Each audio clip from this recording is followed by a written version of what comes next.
Smoke still curled from the broken abbey walls of Monte Cassino when the silence fell, an uncanny, hollow kind of silence that came only after days of shellfire. The German lines had collapsed like wet paper.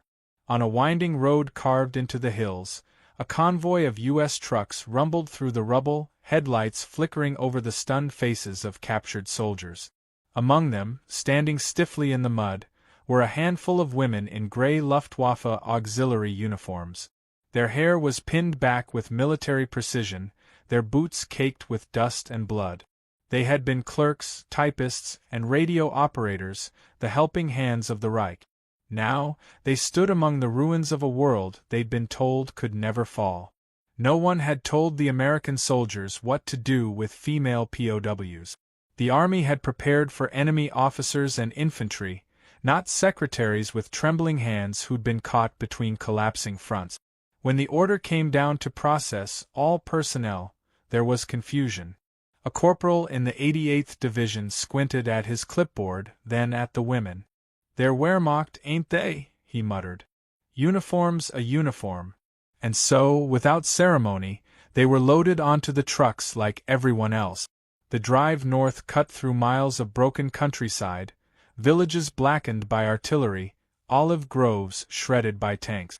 The women sat shoulder to shoulder, silent, clutching their duffels and looking anywhere but at the soldiers opposite them. One of them, a 24-year-old radio operator named Hilda, still wore her headphones around her neck. The cords dangled like severed veins. 4 months she'd transmitted coordinates to German batteries. Then one day the line went dead. "No signal," she'd whispered. "No orders." It was the first time she'd realized the Reich could die. At dusk, they reached an Allied holding camp near Naples. Rows of barbed wire gleamed under floodlights, and a sign read simply, "POW Processing Area, U.S. Army." The women were separated from the men, their belongings searched, their names written down in ink that smeared on damp paper. When one of them, Greta, asked in halting English whether they would be shot, the guard looked startled. "Shot," he repeated. "Lady, you're getting supper." It was the first time any of them had heard an American voice without a threat behind it. Inside the temporary barracks, the air smelled of disinfectant and boiled beans. The women sat on wooden bunks, listening to the steady hum of generators. Outside, prisoners whistled, sang, cursed in half a dozen languages. For the first time in years, there were no officers shouting orders, just a heavy quiet that settled into their bones. When lights out came, Hilda could not sleep. She took a stub of pencil from her duffel and wrote in the margin of her pay book, "Captured, Italy. Treated humanely. Confused." Then she tore the page out and hid it in her boot, as if afraid kindness might be confiscated. The next morning brought paperwork, photographs, and the unfamiliar chill of being labeled enemy personnel. The U.S. interrogators, guided by interpreters, asked questions with surgical calm. Where had they served? What units? Had they seen officers? Some women wept, others stared straight ahead. When asked about Nazi Party membership, one murmured, it was not optional. The officer nodded without comment, noting her answer with the same care one might use in counting rations.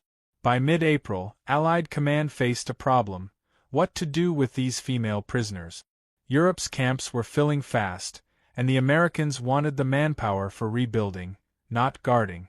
A proposal arrived from Washington: temporary transfer to the continental United States for secure housing under Geneva Convention standard. The news spread quickly among the guards but was kept from the prisoners. Rumors, however, have their own legs. By the third day, the women whispered that they were being sent west, though none could say where. A week later, they boarded a British transport ship in Naples harbor. It was called the SS Thomas H. Barry, a Liberty vessel once used for troop movements. Its gray hull groaned as cargo cranes swung above. The women climbed the gangway in silence, watched by sailors who'd never seen German women in uniform. The ship's manifest listed them simply as auxiliary prisoners. They were issued American Army blankets, plain khaki coats, and a bar of soap stamped U.S. Army, Quartermaster Corps. The voyage across the Atlantic was long and uneasy. Storms lashed the decks, and seasickness became their daily enemy. In the cramped quarters, they spoke little of the war. Some confessed they had lost brothers at Stalingrad or lovers in Africa. One, a nurse named Lotte, carried a photograph of a child she had treated in Rome, an Italian boy with pneumonia who had died before she could find penicillin. She stared at the photo each night and said only, "Maybe now the dying will stop." On the 10th day, the weather cleared. For the first time, the women were allowed on deck. They stood in the salt wind, watching the Atlantic glitter under the sun. When an American sailor passed by and tipped his cap, one of them gasped softly. "He saluted us," she whispered, as if the gesture itself were impossible. The others said nothing, but something in the air changed. The others said nothing, but something in the air changed, a quiet rearrangement of what they thought they knew about enemies. On the 14th day, the ship anchored off the east coast. The prisoners were transferred to a troop train bound inland. Through narrow windows, they glimpsed the landscape rushing by green fields, red barns, small towns with white church steeples. Children waved from crossings. A few women waved back, uncertain whether they were allowed to. The train was guarded, but not harshly. American MPs walked the aisles, polite, almost bored. One of them offered a prisoner an apple. She refused at first, then took it. "For Morel," he said with a shrug. She bit into it and blinked, startled by its sweetness. By the time they reached the Midwest, the sun was setting over miles of farmland. The air smelled of rain and wheat, not gunpowder. As the train slowed, a faint light appeared ahead, a sprawling compound ringed by fences and watchtowers, neat as a small town. A painted sign read, U.S. Army POW Camp No. 27. The women pressed closer to the glass. Beyond the fence, they saw barracks lit from within, and, most strangely, people laughing. The doors opened with a hiss, and American guards motioned them forward. Their boots hit gravel, crunching in rhythm. Somewhere far off, a radio played country music, warm and absurdly cheerful. For a moment, none of them moved. The war, the propaganda, the fear, all of it felt like another continent. Then an officer approached, clipboard in hand. He spoke calmly, his accent slow and southern. "Welcome to camp, ladies. You'll be processed, given quarters, and tomorrow," he paused, glancing at his notes, "tomorrow you'll have your first proper meal." The women exchanged wary glances. The word meal hung in the air like a promise they didn't believe. Somewhere deep inside, beneath the exhaustion and suspicion, something flickered, a cautious, dangerous hope. They had been captured by the enemy, and yet, for the first time in years, the night smelled faintly of bread. The train doors opened to a flat horizon of endless fields, the smell of soil and rain replacing salt air. The German women stepped down one by one, blinking in the pale morning light. The station was little more than a wooden platform surrounded by farmland, a far cry from the battle-scarred Europe they'd left behind. A few American soldiers stood waiting, rifles slung behind. A few American soldiers stood waiting, rifles slung loosely, more out of duty than menace. Behind them, an army truck idled, its engine rumbling softly beneath the chatter of unseen birds. The women expected shouting, perhaps dogs or jeers, but there was none, only the strange, unnerving quiet of a country at peace. They were driven through miles of open countryside, passing windmills and barns painted the color of blood. It was early summer in the Midwest. The fields swayed golden and green under a wide sky. For the prisoners, the vastness felt unreal. "It's too big," murmured Hilda, staring out the window. "Where does it end?" No one answered. They were used to borders, checkpoints, ruins. This felt like a world without edges. The road turned and suddenly the camp appeared. Rows of neat wooden barracks, a water tower marked U.S. Army, and a flag snapping sharp in the wind. The truck slowed, brakes hissing. On the gate, a white sign read, Camp Hearn, Texas. The gates swung open with mechanical calm. Inside, the camp looked less like a prison than a strange rural town. Barracks stood in perfect alignment, their porches swept, their gardens sprouting tomatoes and beans. American guards walked the perimeter with easy posture, chatting in low voices. Somewhere, a phonograph played a scratchy country tune. To the women's astonishment, the air smelled faintly of coffee and bread. It wasn't the stench of confinement they'd braced for, it was domestic, almost homely. The realization unsettled them more than any threat could have. The sergeant who met them was young, freckled, his accent pure Oklahoma. He read from a clipboard as if taking roll call at a school. "You'll be housed in Block D," he said. "Showers are that way. Mess hall's on the south end. You'll get your meal after registration." His tone was clipped, professional, but not unkind. When one of the women failed to understand, he gestured patiently, repeating himself slower. The courtesy confused them. "Latte," the nurse whispered, "why do they speak softly? Are we not enemies?" No one could answer that either. The barracks were "Are we not enemies?" No one could answer that either. The barracks were simple but clean, rows of cots with gray blankets folded squarely, windows that opened to fresh air, a stove in the corner. Each woman received a tin mug, a towel, and a Red Cross parcel containing soap, writing paper, and a chocolate bar. A few stared at the parcels as if they were traps. One finally asked, "Are these for us?" The American guard nodded. "Yep. You folks get the same as the men." That single word, folks, landed heavy. It was too human, too equal. Some felt grateful, others felt ashamed. By noon, the camp bell rang, signaling lunch. The women followed the line toward the mess hall, boots crunching on gravel. The building was large and sunlit, its wooden walls freshly painted. Inside, the air shimmered with warmth and the smell of cooked food. They stood frozen at the threshold.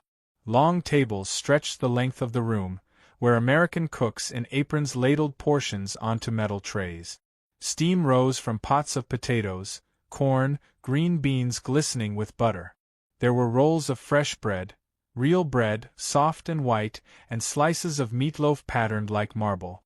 When their turn came, the first woman hesitated. The cook, a stout man with silver hair, smiled faintly. "Go on," he said. "Ain't gonna bite you." He served her a generous scoop and added, almost ceremoniously, "Guten Appetit." The accent was terrible, but the intent pierced something deep. She nodded mutely, eyes wide, and moved aside. The others followed, wordless, the rhythm of ladle and tray echoing through the hall. They sat together at one table, uncertain whether to eat. For a long time, no one moved. Then Latte broke the silence. She lifted her fork, cut into the meatloaf, and took a bite. Her face tightened, not from disgust but disbelief. "It's warm," she whispered. The others followed, cautiously at first, then hungrily. The food was plain but abundant, seasoned with salt they hadn't tasted in years. Someone laughed softly, a strange, nervous sound. Hilda's eyes filled with tears she refused to wipe away. "Even our officers never ate," she refused to wipe away. "Even our officers never ate this well," she murmured. At another table, two American guards watched quietly. One leaned to the other and said, "Hard to believe these gals were on Hitler's payroll." The other shrugged. "War's over for them. Might as well eat." Their indifference, oddly enough, carried its own mercy. The women were no longer threats. They were simply human beings in need of lunch. After the meal, a Red Cross nurse entered with a clipboard, noting names and medical conditions. She asked if anyone was ill. Most shook their heads. When she offered aspirin to a woman with a cough, the prisoner hesitated before accepting. "Thank you," she said softly. The nurse smiled. "You're welcome." It was a small exchange, but for the women, it marked the first time an enemy had spoken to them as equals. That night, in the dim barracks light, the women unpacked their duffels. Hilda found the note she'd hidden in her boot back in Italy. She reread her words, captured, treated humanely, confused. And added a single line beneath. "Today they fed us." Outside, the air buzzed with crickets. Somewhere, a harmonica played a lonely tune. The camp generator hummed, steady and soft, like a heartbeat. Lotte sat by the window, writing in her own notebook. "The Americans live as though the war were never real," she whispered. "They smile. They work. They eat until full. I had forgotten such things were possible." She looked out across the fence at the open land, where lightning flickered faintly in the distance. Perhaps kindness is their weapon. Over the next few days, the women adjusted to routines. Roll calls, English lessons, quiet labor in the gardens. But it was that first meal that stayed with them. It had done more than fill their stomachs. It had unsettled their belief. They had expected cruelty and instead found civility. That realization was almost harder to bear. To accept kindness from an enemy felt like betrayal, to the Reich, to their families, to themselves. And yet, when morning came, each woman secretly looked forward to the next meal. By the third evening, the camp seemed strangely alive. Fireflies drifted along the fences. The scent of baking bread lingered in the air. The women gathered by the barack door, their voices soft, their laughter tentative but real. The guards watched from a distance, exchanging uneasy smiles. No one knew what this meant, whether hearts were changing, or merely recovering from fear. As lights dimmed, Hilda lay awake, staring at the ceiling. Somewhere across the compound, the same cook who had greeted them with guten Appetit turned off the mess hall lamp. The last light vanished, leaving only the faint smell of food that still clung to the night air. Hilda closed her eyes and whispered to herself in German, "If this is defeat, it feels gentler than victory." She didn't know that the words she had just spoken would soon be written, years later, in the diary that historians would call the first meal. By late summer, the Texas heat had settled like a weight over the camp. Cicadas droned in the trees beyond the wire, and dust rose with every footstep on the gravel paths. For the German women, days began to fold into one another. Roll call, breakfast, work detail, rest, supper. The rhythms of captivity became strangely ordinary, and within that ordinariness, something began to change. The women who had once stood stiff-backed in defiance now moved with quiet assurance. Their fear was fading, replaced not by comfort, but by curiosity. Hilda was among the first to volunteer for camp duties. Assigned to the infirmary, she worked beside American medics, translating labels on captured German medical supplies. Her English was halting, but her precision impressed them. One afternoon, while she rewrapped a soldier's sprained wrist, the young corporal grinned. "You do it better than we do," he said. She looked up sharply, unsure if it was a joke. He shrugged. "Guess pain's the same in any language." That small truth stayed with her long after the corporal left. Lotte tended the camp garden. What began as a punishment, digging rows in hard soil, became something like prayer. The Red Cross had given them seeds, and under her care, the barren patch behind the barracks sprouted beans and squash. "You feed us," she told the plants quietly, "so we remember the living." By September, green vines curled around the fence posts, their blossoms trembling in the wind. Even the guards stopped to watch them grow. The U.S. Army had rules, but they also had ideas.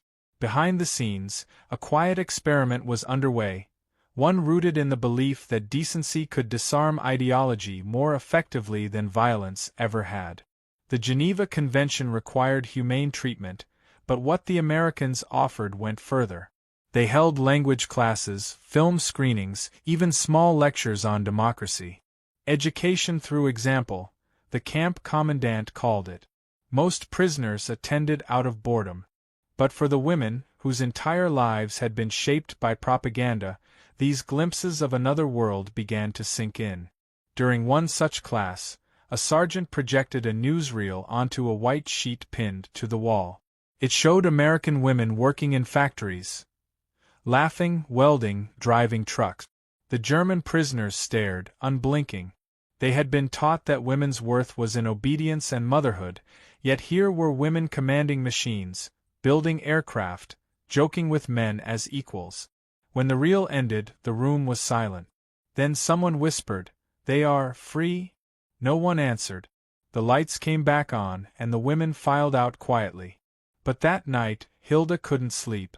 She kept seeing those women's faces, greased with sweat, eyes alive, unafraid. Weeks passed, and the atmosphere inside Camp Hearn softened. Guards and prisoners exchanged greetings, sometimes even smiles. The women began to send letters home through the Red Cross. "We are alive," one wrote, and strangely, treated with fairness. Another described the camp gardens and the taste of cornbread. Those letters, intercepted by censors and preserved in archives, would one day astonish historians for their tone, not fear, but bewildered gratitude. Still, guilt lingered. At night, Lotte confessed to Hilda, "Every kindness here feels like betrayal. My brother starves in Dresden, and I eat butter." Hilda nodded. "Perhaps they feed us to make us forget." But the next morning, when an American nurse offered her coffee, she accepted. Memory and mercy wrestled quietly in her chest, neither winning.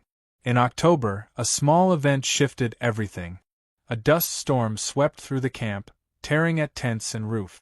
One of the guard towers collapsed, pinning a young soldier beneath the wreckage. Without waiting for orders, three of the German women, Hilda, Lotte, and another, rushed forward. They crawled under the debris, freeing his legs while others brought stretchers. The medic later said they'd likely saved his life. When it was over, the commandant approached them, his uniform streaked with dust. "You didn't have to do that," he said. Lotte replied simply, "We know." The next morning, the mess hall served something new, apple pie. It wasn't official policy, it was gratitude. The women ate quietly, unsure whether to smile. Yet something intangible had shifted between captor and captive, a thin bridge built from instinctive compassion. For the first time, they were not just tolerated, they were respected. Soon, the women's work expanded. Some joined the sewing room, mending uniforms for American troops. Others wrote translation notes for war archives. The camp command allowed music on Sundays, a harmonica, a violin, even a borrowed guitar. Laughter returned cautiously, like a bird testing unfamiliar air. Hilda began teaching English phrases to the others. When she reached the word home, she paused. "We will have to learn that one again," she said quietly. There were moments of tension, too. News from Europe filtered in, Allied advances, bombings, the fall of cities they'd once called eternal. One night, an officer read from a U.S. newspaper that Hitler's armies were collapsing. The women listened in silence, faces pale in the lamplight. None cheered, but none wept either. For them, the war was already ending in quieter ways. The walls inside their minds were crumbling before the Reich itself did. By winter, the camp had transformed. Where fear had reigned, there was now an uneasy peace. The women sewed curtains for their barracks windows and decorated them with hand-drawn flowers. The garden flourished despite frost. The American cook, who'd once greeted them with Guten Appetit, now saved the first loaf of bread for Block D. It became a small ritual, the exchange of bread across languages, simple and wordless. Hilda began to write again. Her diary entries, later recovered by her family, captured the shift best. "They have not broken us with cruelty but with kindness. It is a strange victory. I feel smaller yet freer." She didn't understand that she was describing something historians would later call re-education by humanity. As Christmas neared, the command allowed a joint gathering in the mess hall. Paper decorations hung from beams, and an American chaplain played carols on a piano. The German women sang softly in their own tongue, still knacked, their voices weaving through the English melody like threads of memory. For a moment, the camp wasn't a prison but a fragile truce in human form. The guards listened quietly, some pretending not to wipe their eyes. When the song ended, the cook brought out coffee and bread pudding. Lotte stared at the steaming dish, then at the faces around her, American, German, tired, young. She whispered, "Perhaps mercy is stronger than any flag." Hilda nodded, tears glinting. "Or maybe mercy is the only flag that survives." Outside, snow began to fall over Texas. Rare, fleeting, miraculous. The prisoners stood at the windows, watching the flakes dissolve against the ground. No one spoke. The war still raged an ocean away, but inside those fences, something irreversibly human had begun. Later that night, as lights went out, Hilda opened her diary once more. She hesitated, then wrote a single sentence. "Today, I did not feel like a prisoner." She closed the book and looked toward the horizon beyond the wire. In the dark distance, the train tracks shimmered faintly under the moonlight, pointing east. She didn't yet know that those same tracks would one day carry them home, to a country unrecognizable, to lives forever altered by a simple, merciful meal.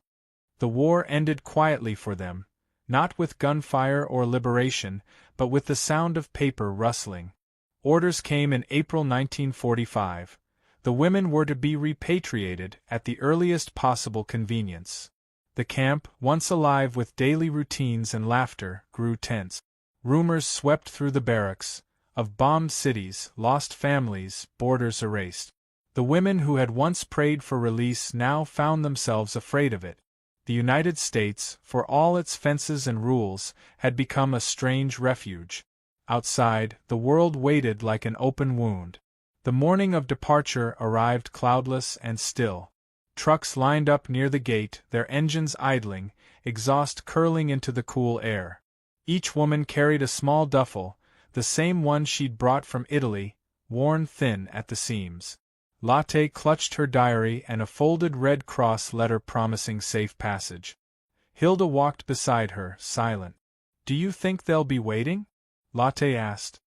Hilda didn't answer. The truth was, none of them knew who or what was left. The American commandant stood by the trucks, hat in hand. "You've been good prisoners," he said simply. "I hope you find peace back home." He hesitated, then added, "We'll remember you."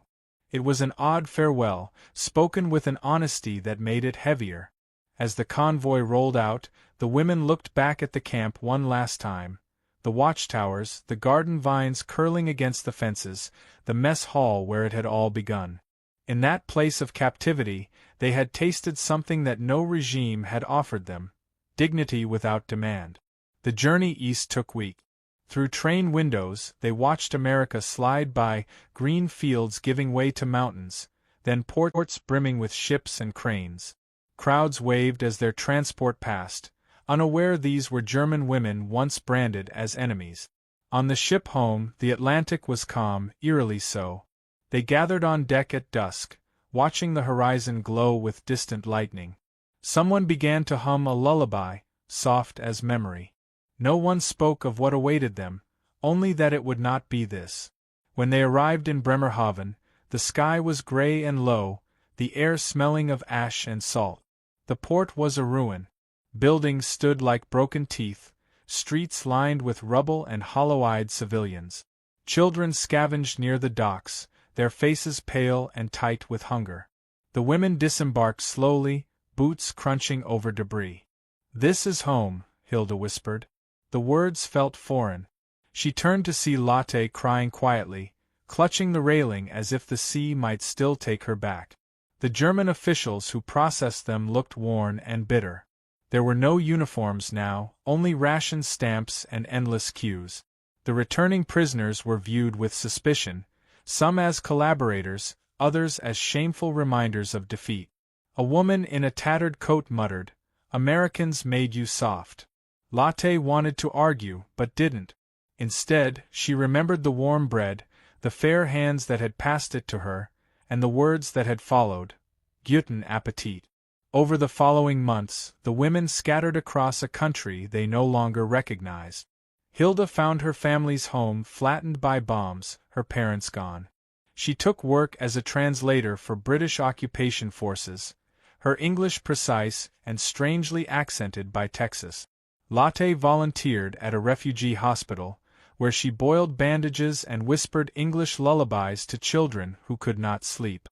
In each act there was an echo of the camp, mercy repeating itself, quiet but insistent. They did not speak of their captivity often. When they did, it was with the same restrained wonder one might use to describe a dream. They treated us as equals, Hilda told a fellow nurse once. The woman frowned. Our enemies? Hilda only nodded. Perhaps that's why they won. The years passed. Europe rebuilt, scar by scar.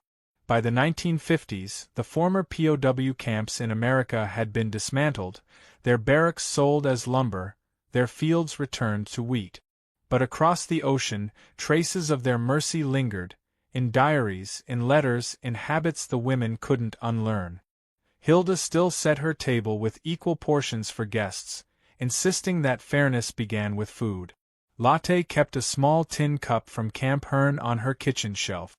Whenever her children asked about it, she would smile faintly and say, "It once held kindness."